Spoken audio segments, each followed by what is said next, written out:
Okay, so after passive transport, let's see active transport. Sometimes molecules need to be pumped in or out the cell against a gradient, against its concentration gradient. The membrane can still do that, but at the expenses of energy.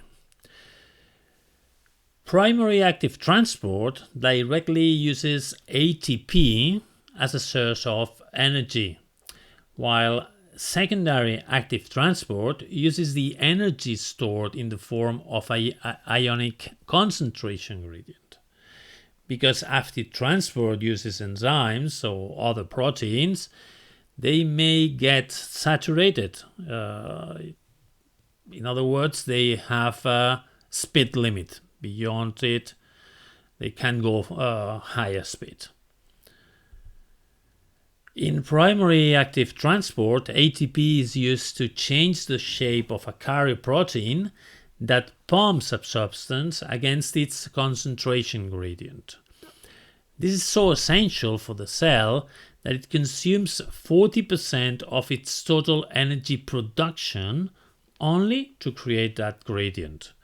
And then you have poisons like cyanide that can block the production of ATP, and then they cause the cell's death.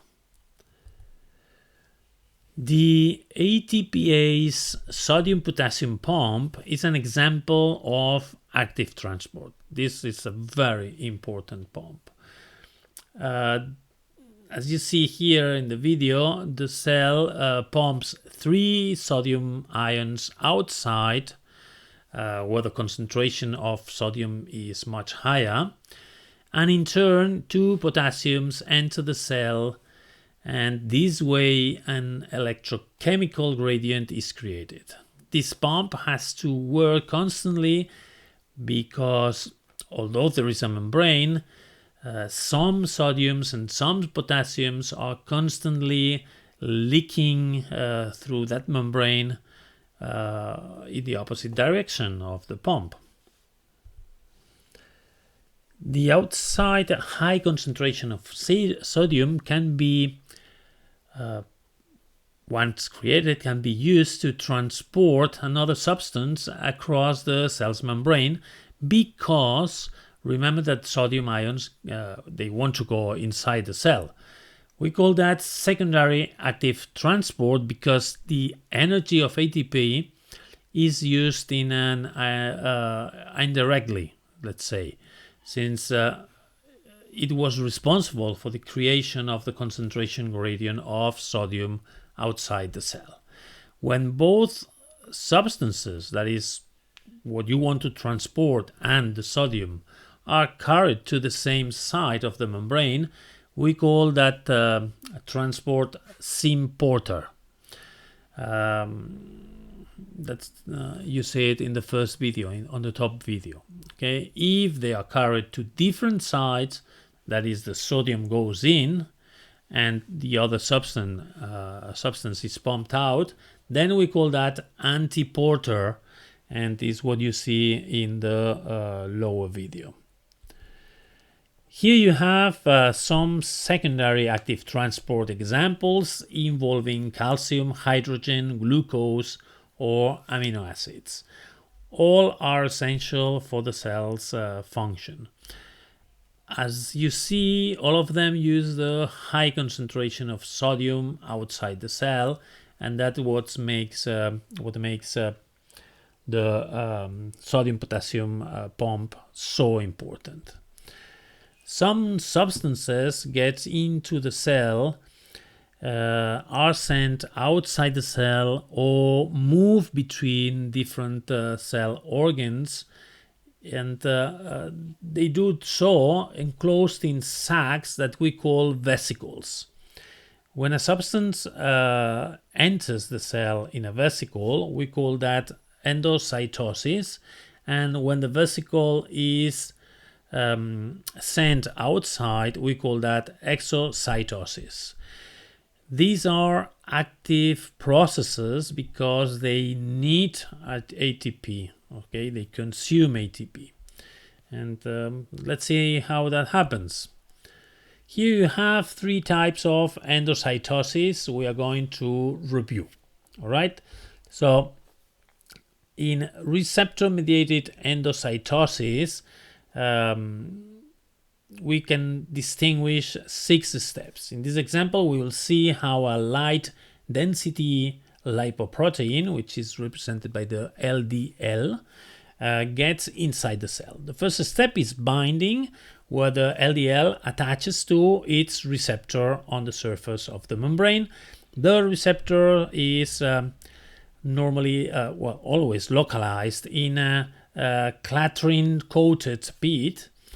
This inner clathrin is responsible for making the membrane to invaginate and surround the particle, in this case the LDL. Then a vesicle forms and detaches from the membrane and enters and is floating into the cytosol.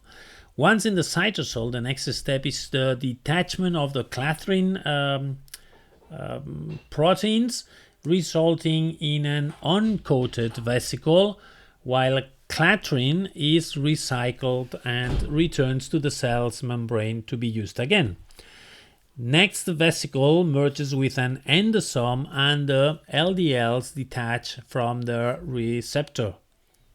Then the receptors are also recycled and sent back to the plasma membrane by means of transport vesicles. Once everything has been recycled, the vesicle containing only the LDLs fuse with a lysosome. These organs contain digestive enzymes that break the LDL into its components to be used by the cell. All right, then phagocytosis is performed by phagocytes that can digest bacteria or also viruses. Once these bind to the membrane receptors, the phagocyte engulfs them by means of pseudopodia and form a phagosome, to which then the lysosomes with the digestive enzymes can fuse and digestion of the bacteria and viruses occur. Pinocytosis is a similar process the cell uses to drink extracellular fluid. So no receptors are needed, but fusion with lysosomes does happen also here to digest the content of that pinocytosis vesicle. Finally, exocytosis is the process to release substances like hormones into the extracellular fluid.